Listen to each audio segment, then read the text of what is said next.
Welcome, Eagles everywhere. Philadelphia back at home this week. Jacksonville coming to town. And that means we're going to talk about a little bit about the Philadelphia Eagles here. 3-0. It's our weekly one-on-one with head coach Nick Sirianni, presented by Wawa. I'm Eagles Insider Dave Spadaro. And, Coach, I got to start with something that's remarkable to me. You're in a different perspective. You played the position. You coached the position. Body control of DeVonta Smith. How does he do it? Is it something you coach? Is it natural? How's he doing this stuff? Yeah, a lot of that is natural. The way he's able to torque his body to get himself in different positions. You saw him make 3 different catches that were pretty amazing. And being a former wideout, I look at that, I'm like, whoa, that was a good catch, right? I think I have a different perspective of it, knowing how hard of a catch that actually is. Starting with the one that is over his right shoulder, and he kind of drifts out, makes the play, does an unbelievable job with his feet on the sideline to make that big explosive play on the go ball. And then you go to the next play, it's on the post. He goes up, the ball's thrown, he turns and he boxes the guy out like a basketball player would and goes up and catches the football on that one. And then in that same drive, makes a contested catch for a touchdown. And so what I always think about DeVonta is he has the major skill required for the position. He catches the football, and he catches it many different ways, and it was on full display on Sunday. It's the agility, the body control, the hands, the concentration.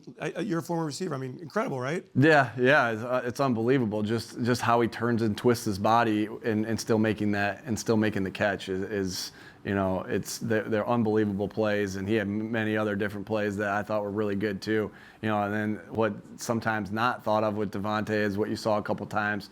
We're running in an inside zone, and he comes and he hits the safety right in the side right there to help spring the play. And so that's why I love DeVonta, his toughness, his physicality.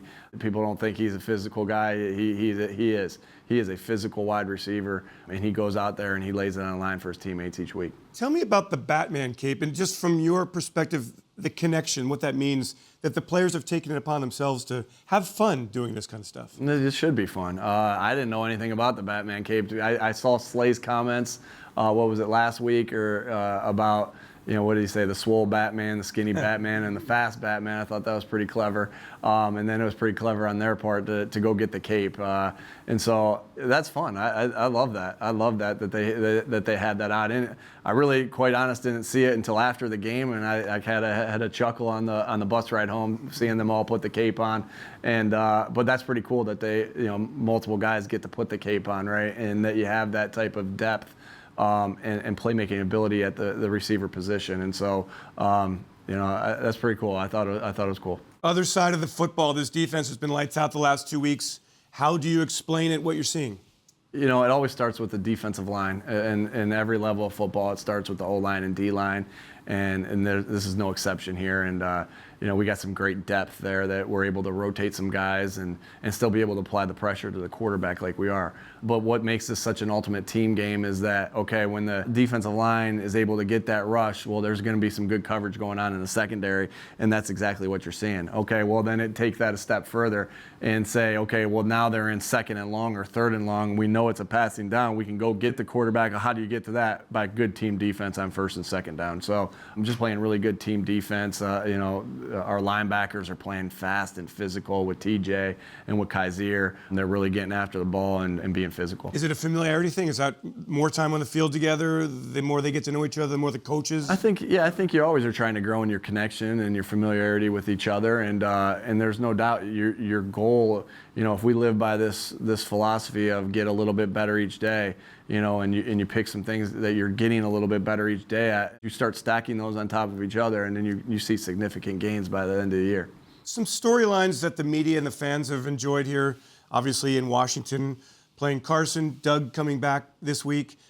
Does that impact anything inside these walls, or is that kind of stories for the outside? I think that goes to the riding the wave of the season. Like, you're always going to have something like that, right? You're always going to have, like, well, this guy played with this guy in college football, or, Jason Kelce and his brother, right, playing against each other, or or Coach Peterson, or Ertz or Carson playing against their old team. I mean, those can go on forever and ever, but you're just trying to focus on the day at hand to try to get yourself ready for this week at hand. And that's the definition of dog mentality. Be in the moment where you are right now. Forget about the past. Just be where you are at this particular time and work on getting a little bit better, and the good things will happen. And try not to ride the waves of the season. Which kind of leads into the next question. The goal for you is to just stay the course and get better and better, 3-0. All that means to you is you had a nice September? Yeah, I guess the next game is going to be October 2nd. Yeah, that's the date on it. So, good start to the season. But we know that in a heavyweight championship fight, which is what we compare this to, right? You have 17 rounds, and that when you go to the corner, you sit down for a second, you catch your breath, you figure out what you did wrong, you try to make that correction of what you did wrong.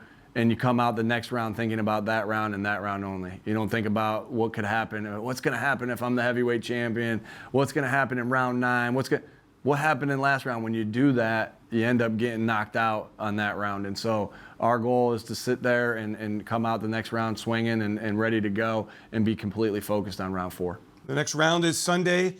The Eagles and the Jacksonville Jaguars at Lincoln Financial Field. It's our weekly one-on-one with head coach Nick Sirianni, presented by Wawa. Thanks for joining, everyone, and go Birds.